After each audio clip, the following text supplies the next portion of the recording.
Clerk Pittman, would you please call the roll? Councilman Fry, Here. Councilwoman Griffin, Here. Councilwoman Burrow is absent. Councilwoman Robinette, Here.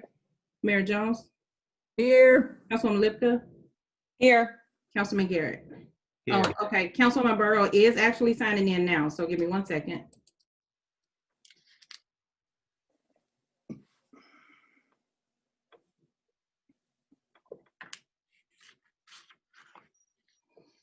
Councilwoman Burrow, are you there? Yes, Okay, we are actually doing attendance, so I have you noted as present. thank you. All right, a quorum is present. At this time, we need to amend the agenda. I would like to have, I request a motion and a second to amend the agenda to include resolution number 2020-50, authorizing execution of fiscal year 2020 CDBG supplement agreement. And Fran Griffin, would you make the motion? I make the motion to amend the agenda to include resolution 2020-50. Is I'll there a second that. second? Councilwoman Heather Robinette, second. All in favor, say aye. Aye. Any Aye. opposed? The ayes have it. The agenda has been amended. We have some unfinished business. Resolution number 2020-48. Without objection, we're introduced by council members present. I hear no objections. Attorney Carey, would you please read the resolution?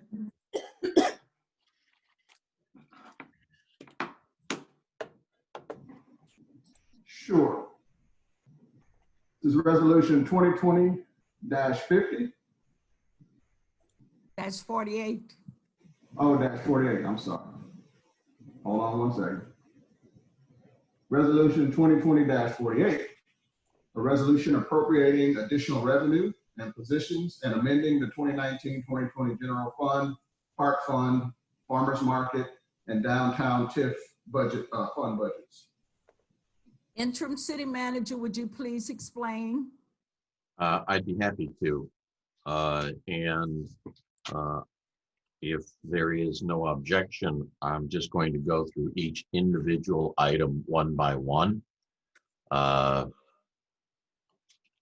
if folks want me to just take questions on individual items, I'm happy to do that too. I vote you go through them one by one. Yes, ma'am. Be happy to.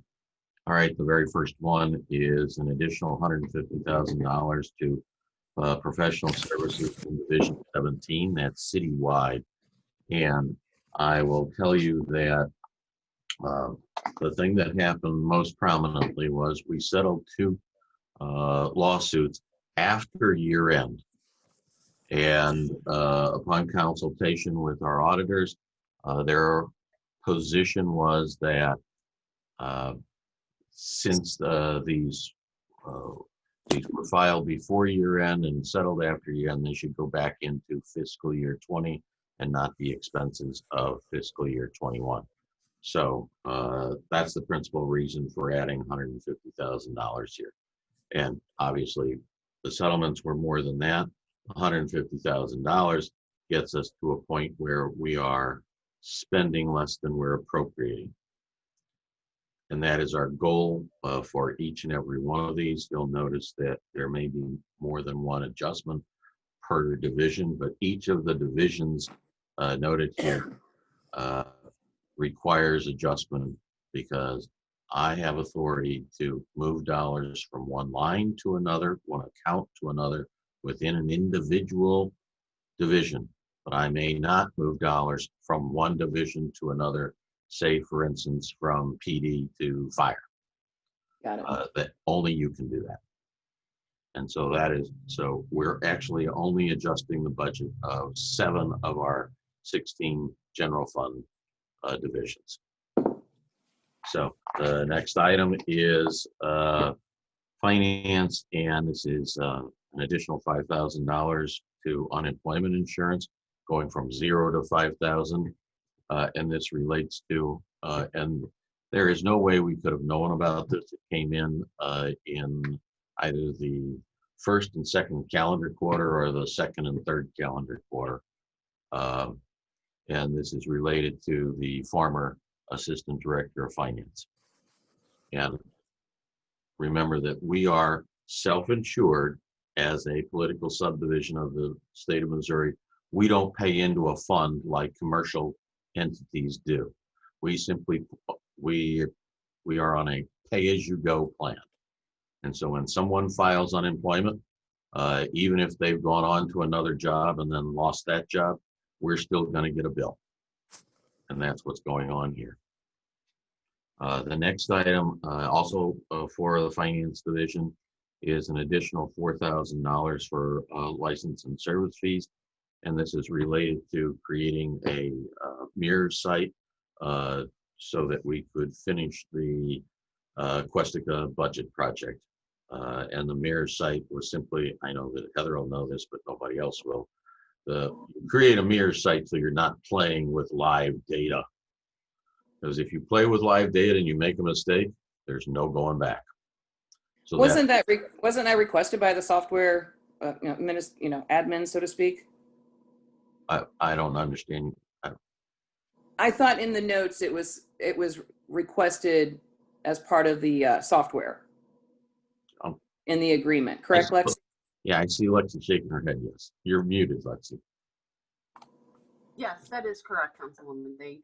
They didn't want us hitting their live website because their live site is a cloud-based, so it has a lot of other entities on it as well. That's why they requested that we create a mirrored site. Thanks. The next item is Division 28, and there's actually an error here. If everyone would please note, the adjustment should be to account 1028-01011. We're off by one digit, and that is unemployment compensation. Same thing happened here that happened to Division 25. A former employee of planning applied for unemployment, and we got the bill. And again, it came in late in the year. The next item is to code enforcement, and this is just an increase in part-time salaries. And we've had a tremendous 3 people out of 4, turnover in the code enforcement group this year. And so we've simply spent more on part-time salaries. The next item, the police, an increase in salaries. And there's a little bit of a misnomer or miscommunication, and I'm sure it's on my part with respect to that. As I did all of the analysis for this, and then I handed it off to Lexi, and I'm sure I didn't do a good enough job of explaining each and every line item here. But I'll remind you that with respect to Division 40 Police, we started out with a budget of $2,957,000 in fiscal 20, pardon me. We come along halfway through the year, almost 3/4 of the way through the year, and we adjust that down to $2,560,000 because we didn't hire all the people that we thought we were going to hire. And then along comes the end of the year, and we actually close out at $2,592,000. So we just guessed a little low, and that's all that is. Next item is also with police, and it's overtime. And as indicated, this was entirely related to civil unrest. We guessed at what we thought overtime was going to be for the year during the budget and forecast setting process. And then in the first week of June, unfortunate incident with respect to George Floyd had fallout here at the city of Ferguson as well. The next item is salaries for Division 41, which is the fire department. And again, we guessed a little low with respect to the safer granted employees. And we brought them on a little bit quicker than we thought we were going to. And so we've got more salaries than we had anticipated. The next item is workers' compensation with respect to the fire department as well. And that's really probably two things. Not probably, it is two things. The first of which is related to more salaries, and we didn't put the workers' comp cost in when we were forecasting. And it looks like a pretty big number, and it is, but recognize that with respect to workers' comp, the three most expensive divisions we have in order are the public works maintenance, which is workers' comp is about 10%, followed by the police at about, I want to say 8%, followed by fire, or I've got them switched maybe, at 7%. So they're right close to one another. And so that's why it's a relatively large number, and that's workers' comp for all of the salaries, not that additional 33,000. Next item is grounds maintenance. And as I was doing all the reconciliation for this, I said to Lexi, how in the world did we spend $15,000 on grounds maintenance in the garage when we've never spent more than $2 in any given year in the last 5 years? And she reminded me that that's related to the gasoline leak that we had at the pump. And the reason we spent that much is because we had a $10,000 deductible. I want to say that the total cost of that was somewhere close to $20,000, if I'm not mistaken, Lexi. And so we pay the first 10 and the insurance company paid the rest. And so then the remainder in that account is the odds and ends that appear there every year.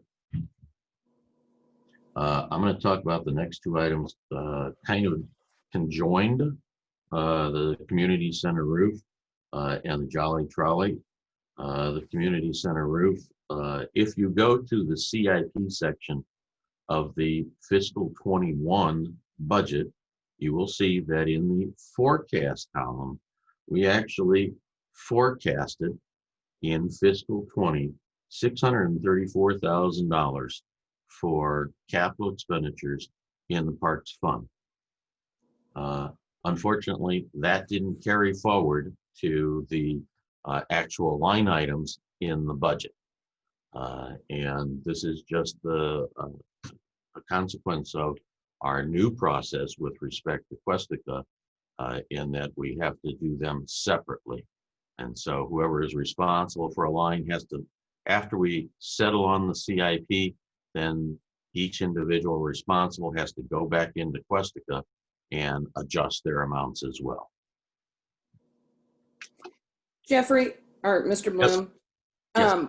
with that statement, are we clear? Are we making sure that our division department heads are really clear on that they really need to go back and do that? I mean, have we made that a priority, not in a negative manner, but just in a sense of importance?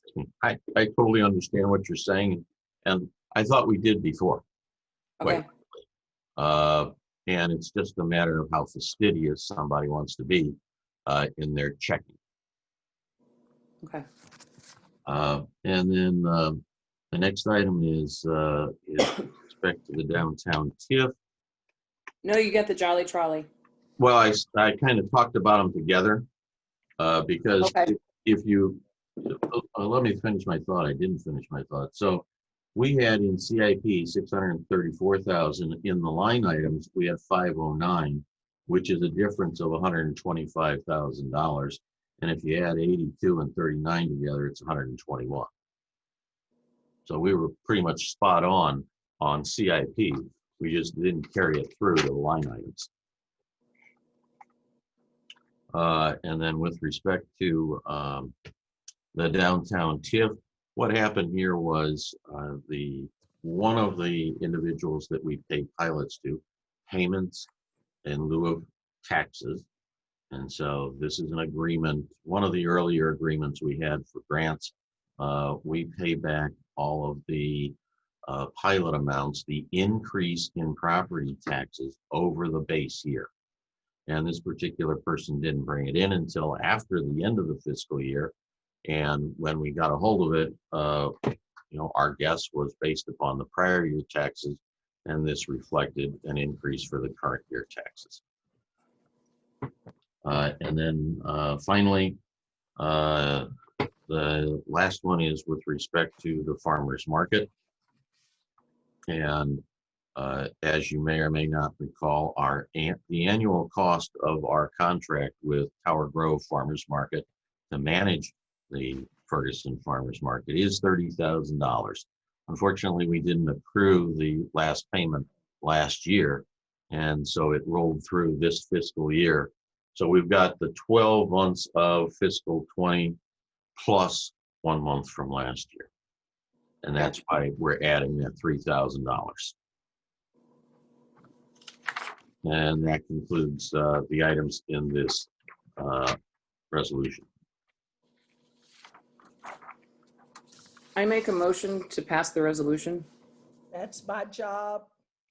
Are there any questions from the council?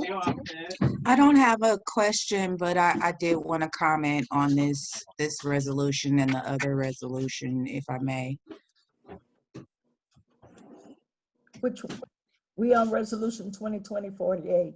Yes, well, let's just say specifically in regards to that. I think it was very important as a council, although you may have the power, Jeffrey, to appropriate, we have the responsibility as a council to be able to explain what these items are and where it's going to. So for us as a council, and then also it definitely helps with transparency as well. So for us as a council, we have a responsibility to vote on the things that you choose to act on. That's why we have the resolution.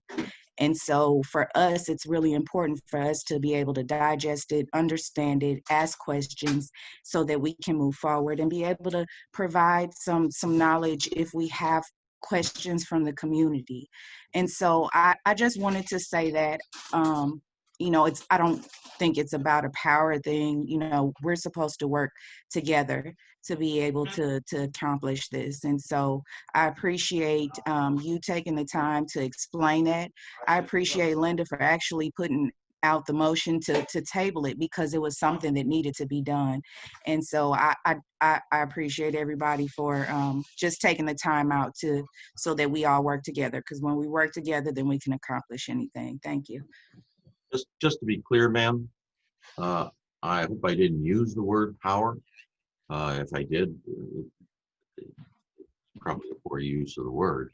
But recognize that in the budgeting and forecasting process, our goal is to get as close to reality as possible in both the forecast and the budget for a number of different reasons. The very first of which is we use the forecast as a guide or springboard to the budget for the following year. And so our goal is not to sandbag the budget, which some people do. They sandbag the budget so that there is no way that the budget will ever be exceeded by actual expenditures. And so they never go through this process. We, on the other hand, have always taken the approach of being as close as possible. And then if we have to explain these, we have to explain them. And to kind of give you a sense of where that is, if you total up, if you went to, I want to say it's page 52 of the CAFR, you would find that the total differences between budget and actual expense are $164,000 favorable. There are $271,000 of adjustments just to the general fund, which means that when we started out against forecast, we were $107,000 different on $13.8 million of expenditures. That's 0.78%. We have, as a rule, every year been within a percent one way or the other. And this is just a continuation of that. The problem is that on the whole, we may be okay, but in each individual division, it's a state statute that requires each individual division, in our case, to be even or above. I appreciate that. I think when we have these type of allocations, I would definitely like to see an explanation of them prior to having them added on the agenda for us to vote on. And I don't want to speak for everyone, but I could imagine that, you know, all of us probably feel the same way. And so, you know, if there's a way, I would like to make a motion that we have those type of meetings before we do these type of appropriations or adding them to the agenda to vote on. At the very least, we have to be informed. That would be my suggestion. I will be open to hearing what everybody else has to say about it. And I definitely want to move forward with the agenda as well. Linda, I'm sorry, friend, this is Tony. I do believe there needs to be a process. I don't think that it needs to be voted on. I think that what we need is an SOP. If we had an SOP in this regard, it would be automatic, that we would be informed before it would be actually voted upon. That's what an SOP does. I would Anyone also, else? I would just also point out that, I mean, for myself, when we were going through the agenda on Tuesday and I saw all these, I did not have the time at that time, you know, I didn't have the time a day or two before the meeting or at the meeting to actually sit down and digest and dissect these resolutions properly. And I would say that we are given the information. The notes were in the staff notes, that when we get our agenda and you scroll past the agenda, we have our staff notes. There was a complete description, especially for the resolution that we're discussing right now. And in those notes are also designed so that when we do have questions, we pick up the phone, we call the city manager, we call the finance director, we call one another. So, you know, there is a process. It's already there. We've been doing it for years, and it's working and talking to each other. I personally did not have the opportunity to do that process. I spoke with some other council members who hadn't gone through it a lot either. So I could tell that we really needed to table this at this time. But I would say that we do have a process in place. We do have an opportunity. I would agree that when we have something of this significance, this much, I think we need a heads up from city staff. You know, you guys need to take that opportunity to reach out to us and say, hey, have you guys looked at this? Do you have any questions about it? Which is exactly the kind of conversation I was able to have today with the city manager. So that is very appreciated, and it's very necessary, because people need to remember, this is city staff's full-time job. This is what you get paid for. This is not council members' full-time job. So we need some assistance, because every single person on city council is running a full-time life outside of council. So in the benefit of trying to do the best we can as a council member, that's where we need the assistance from the city staff. So when we have resolutions at this size, I agree with Fran, we need a little heads up on this. Thank you. Thank you. I'm requesting a motion and a second to approve. So moved. Second. It's been properly moved and second by Councilwoman Linda Lipka and second by Councilwoman Borrow. Clerk Pittman, would you please call the roll?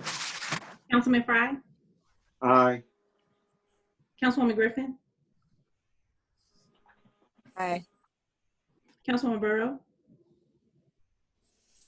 Aye. Councilwoman Robinette, Aye. Mayor Jones, Aye. Councilwoman Lipka, Aye. and Councilman Garrett. Aye. Resolution number 2020-48 passes.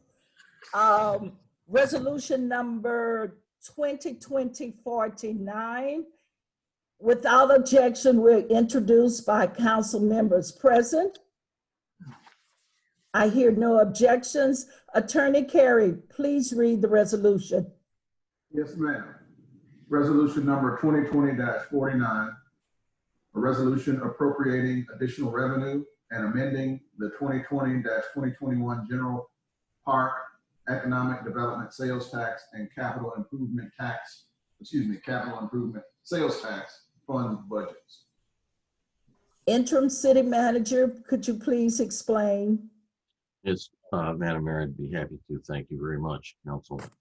On or about November 25th, I'm going to do this differently than the last one because almost 3/4 of the adjustments here are related to salaries and related to the budgeted salaries that we started with at the beginning of the fiscal year. And I'm going to walk you backwards for a second and review how we did that. Because the very first thing we did was we set our salaries with increments required by our either our MOU or our collective bargaining agreement. And so we estimated salaries and wages for police and for firemen. And then we put the rest of our employees in at the same rate they were being paid in the prior fiscal year. So we added all of those up. And we were $1.2 million short. So we literally had a deficit of $1.2 million at the end of that process. So what we agreed to do was budget for a 10% reduction in salaries and wages, either through a rate reduction or furlough. And it would be unknown as to which would happen until that time came. That took $700,000 out of that $1.2 million, leaving a $500,000 deficit. And if you go to the budget for the general fund, you'll see that we have a $500,000 deficit in there. So at this point in time, we said that we would not do anything. We would not create or make those adjustments, those reductions in rate or furlough until such time as we actually see an erosion in our revenues that causes an erosion in our change in fund balance, because that's that's the measure that we're using here. And so we also said that, and this of course is subject to receipt of CARES funds, because assuming that we received sufficient CARES funds to offset this planned reduction in wage rates or furloughing, then we would not do that. And so in fact we received about $700,000 in change, and that's 50% of what we're scheduled to receive. As soon as the St. Louis County approves our documentation, we'll receive the other $700,000. And so at this point in time, what I'm proposing in my memo and we're putting in this resolution is to do two things. And this is why I mentioned the memo from November 25th. The very first thing we're going to do is reverse that $700,000 of planned wage and rate reductions and furloughing. And then in addition, provide a rate of increase for those salaries that were not included with a rate increase when we created the original budget for this fiscal year. And so on that memorandum, on the second page of that memorandum, you'll see just a summary of what the original amounts were and then what the adjustment is. And so that adjustment in total is $809,000. That's not just a 2.5% increase, but it's also the taxes and other benefit items that are impacted by an increase in rate. And what I've done is I've made those adjustments solely to the salaries line. So the object code 01001 is salaries in every single division. And I've only made this adjustment to that, because if I made the adjustment to salaries, to part-time, to taxes, to insurance, and one other item. Instead of 17 lines, I would have 85. And I know you don't want to listen to 85 descriptions, and I don't want to describe 85 of them to you. So that's why you see all of the adjustment in a single line, salaries. So now looking at the resolution, as I indicated, and in particular with respect to the general fund, there are 21 adjustments to the general fund. 14 of those are for salary. So if it please the council, I'm going to skip those because I've just explained them as a group. But if someone would like me to address an individual one, I'm happy to do that. So in this case, the first adjustment that does not impact salaries is the third item, the municipal courts, and we are increasing the postage cost from 4,000 to 5,700.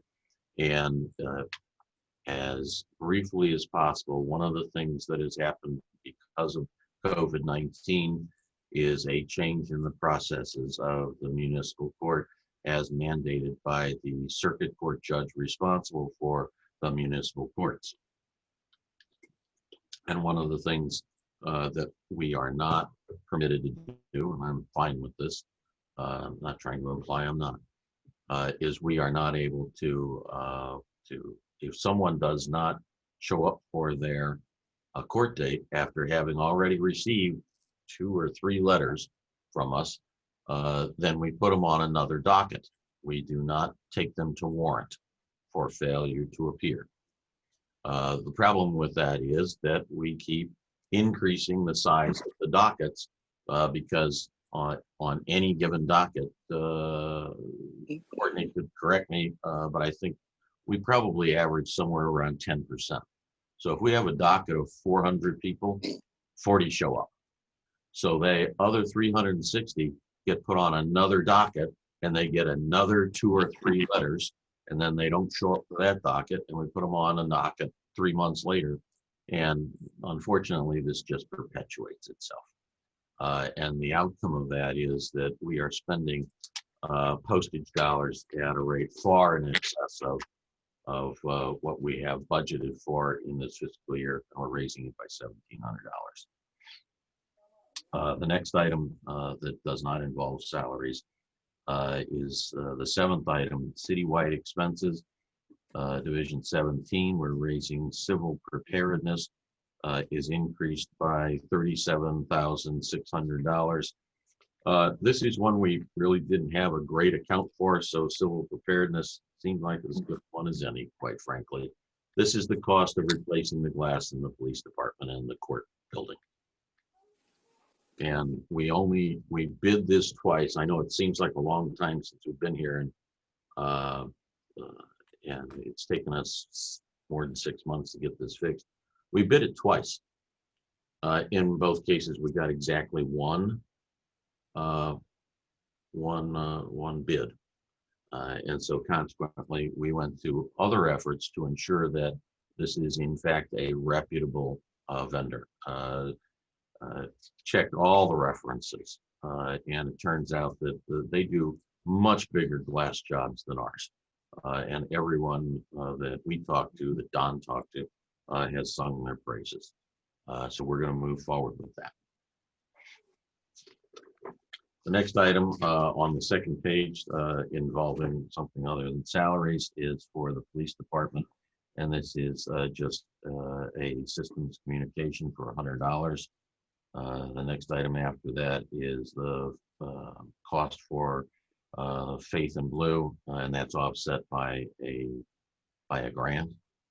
The next item is with respect to the fire department, and it is repairs and maintenance to their Cascade air system. For those who don't know, the Cascade air system is the system that the fire department uses to fill the air tanks.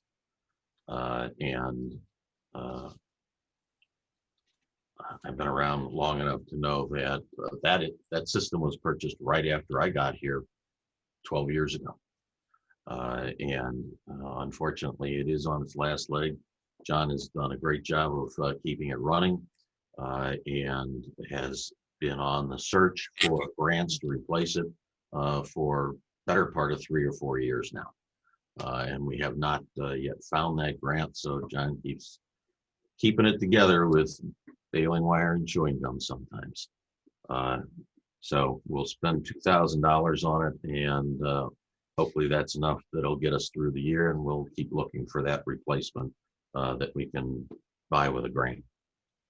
The next item is the fourth from the last for the general fund, section 1, and that is street maintenance, increasing street repairs by $44,000. And this is, y'all might recall the wash of rock on January that firms up the roadside. And we washed it out about a year ago with some very, very heavy rains, and thought it was fixed. And unfortunately, it wasn't fixed. And we had more heavy rains this year, and it's going to cost another $44,000 to fix. And then the last item for the general fund is an adjustment to the liability insurance for the garage. I'll remind everybody that our liability insurance, we have a number of different kinds of liability insurance, general liability insurance, as well as E&O and automobile insurance. And the automobile insurance is charged to Division 95. And this year we had a pretty steep increase in rates. And I don't remember any of them. So if anybody would like to know what that number is, I'll ask Lexi to fill in the blank. But this is one that we didn't have enough guess in the estimate for fiscal 21, and we get the bill.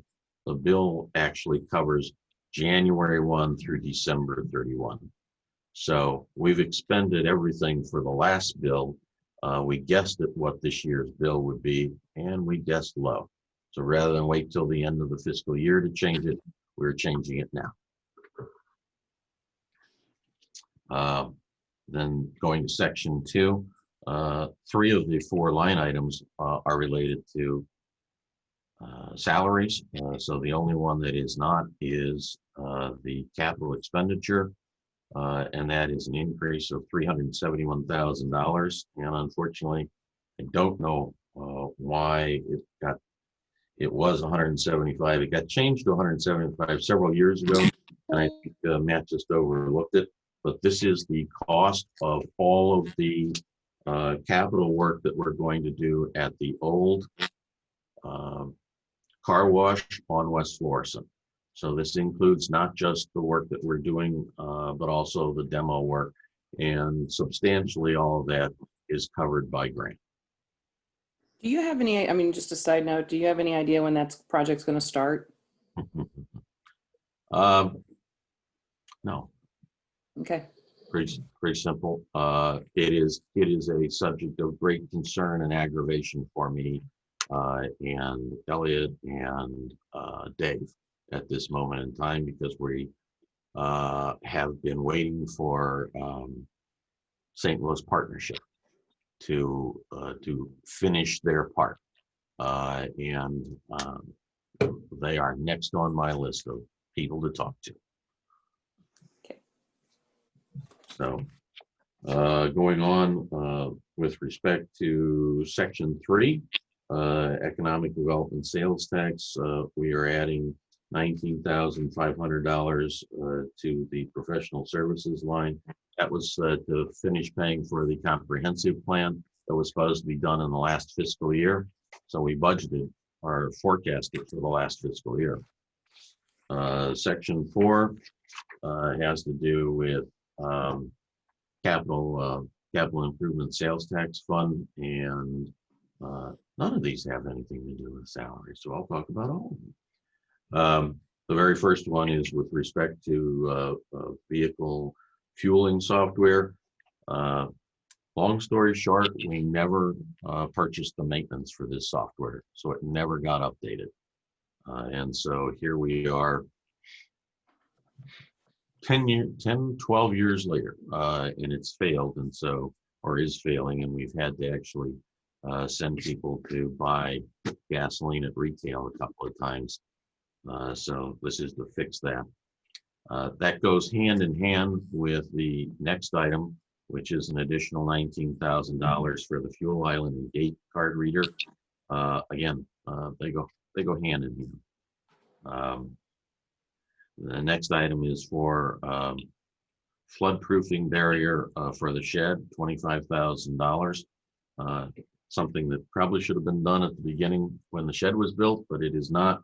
And right now we're under the gun because failure to do this could result in a change in our ability to insure properties in the city. And so we really have to do this at this point in time. Next item is turnout gear for $14,000. Again, this is related to our Safer Grant folks. And then finally, the police department barrier, $47,500. And I know that there are a number of people with very strong opinions about this. And the only thing I'm going to say about this is obviously, I would never sign a contract that I didn't have authorization from the council for. So you're going to know about it before anything happens. And you'll have the ability to approve or not approve it. And I would just add to what he just said, because I called him, this was part of our discussion today. Just to kind of simplify it, it's just earmarking, because I'm very hesitant on the barrier personally until we see something that's a viable opportunity to go forward on. So this isn't putting anything in action, it's just putting a hold on it and earmarking it. Absolutely correct. Right. Although I understand that you all know how I feel about a barrier to address what it was that Chief Armstrong brought up that was originally the problem. And so for me, earmarking, especially at a time when our budget is, we're actually being able to appropriate some money back to some departments that we needed to do, and for us to earmark money for something that we're not even sure if we want to do it. It's, to me, I don't think that's addressing the problem. I think that's putting $47,000 to the side for a purpose that we don't even know if we're going to use right now or not. Well, and And keep in whereas, mind, like, the budget is actual things that we know we do need. and I totally hear you, but the only thing, and I'm not disagreeing with you at all. The thing I would point out though is just keep in mind, I mean, if we all decide that this ain't gonna happen, and my Southern just came out, then we just put it back in the budget. I mean, it's our choice is what I'm trying to tell you, Fran. Okay, anyone else? If not, I request a motion and a second for approval. So moved. Second. Linda first, Councilman Burrows second. Clerk Pittman, would you please call the roll? Councilwoman Griffin, Aye. Councilwoman Burrow, Aye. Councilwoman Robinette, Aye. Mayor Jones, Aye. Councilwoman Elizabeth, Aye. Councilman Garrett, Aye. and Councilman Fry. Aye. Resolution number 2020-49 passes. Resolution number 2020-50, without objection, were introduced by council members present. I hear no objections. Attorney Carey, could you please read the resolution? Yes, ma'am. A resolution authorizing, Resolution 2020-50. A a resolution authorizing the mayor to execute the necessary application documents to forward to St. Louis County in order to receive community development block grant funds and enter into a supplemental agreement for the expenditure of these funds. Interim City Manager, could you please explain? I'd be happy to. Succinctly, we're not required to pass this resolution for the purposes of satisfying the CDBG, the Community Development Block Grant Program, but to authorize the mayor to actually enter into this. And so that's what we're creating the resolution for. Okay. Is there a motion and a second for approval? So moved. Second.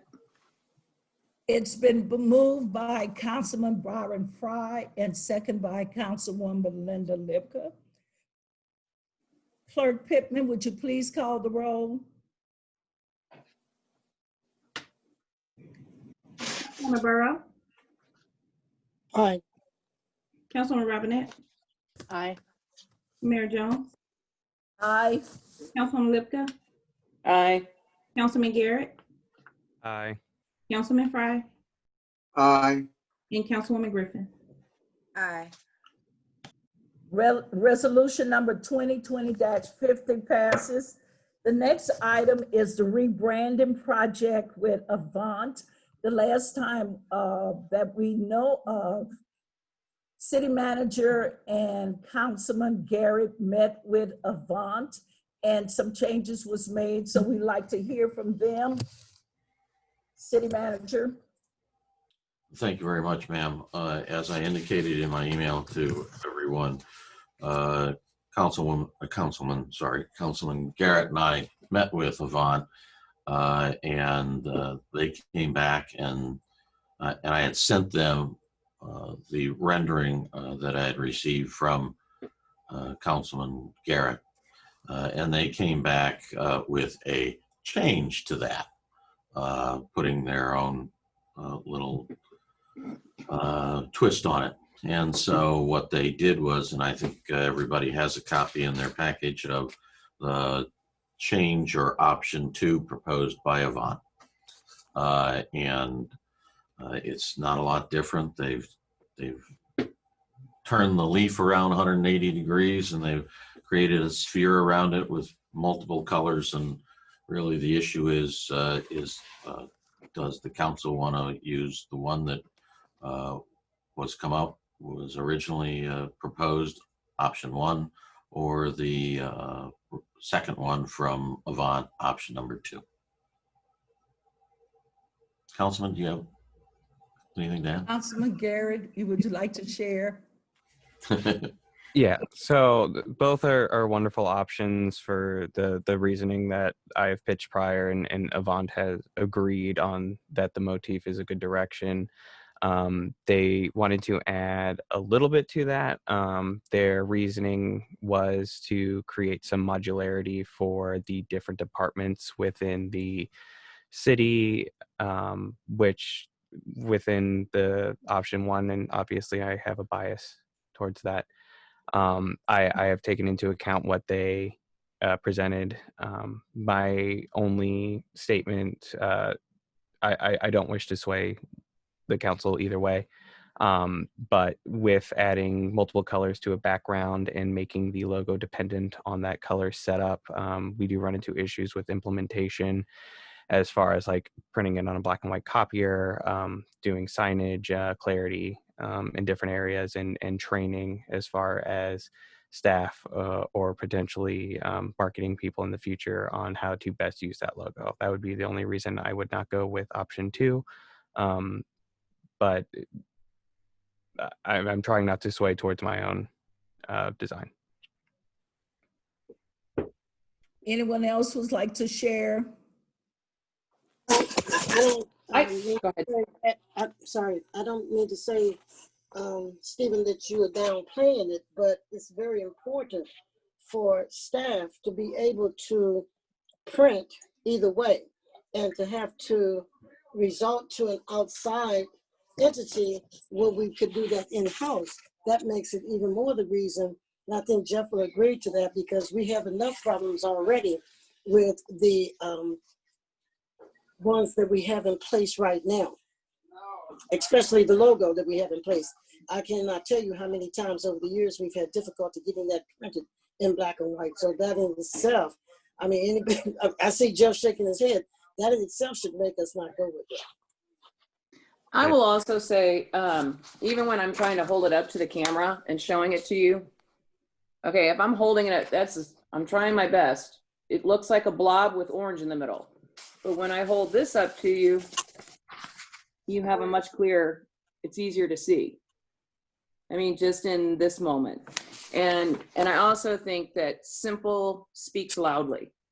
So I really like, I'm going option one. I've said option one since the moment I saw it. I really like it. It's clean, it's simple, it's reproducible, and cost effective, because when you want to reproduce and you want to make t-shirts and you want to make coffee mugs and you want to do all these things, you're only paying for a 1-color print instead of a 3-color print, which, by the way, world, that's a big chunk of money.